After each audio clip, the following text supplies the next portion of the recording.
વલસાડ જિલ્લામાં પ્રોહિબિશનની પ્રવૃત્તિઓને નેસ્તનાબૂદ કરવાની ઝુંબેશ હેઠળ એલસીબી પોલીસને મોટી સફળતા મળી છે।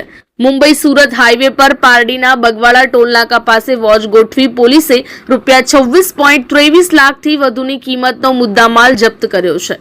એલસીબી વલસાડના સ્ટાફને ખાનગી રાહે બાતમી મળી હતી કે એક આઈસર ટેમ્પો મહારાષ્ટ્ર તરફથી ગેરકાયદેસર દારૂ ભરીને સુરત તરફ જઈ રહ્યો છે।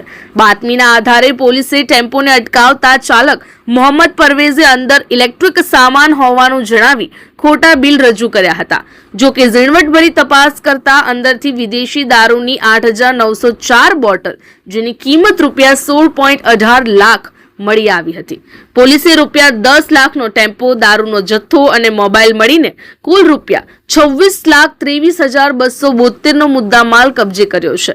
આ ગુનામાં ટેમ્પો ચાલકની ધરપકડ કરવામાં આવી છે, જ્યારે તેને દારૂ ભરી આપનાર ઉત્તર પ્રદેશના મુખ્ય આરોપી આઝાદ ઇલિયાસને વોન્ટેડ જાહેર કરી પારડી પોલીસે આગળની તપાસ હાથ ધરી છે। અમારી લાઈવ ન્યૂઝ 24 ચેનલને સબસ્ક્રાઇબ કરો,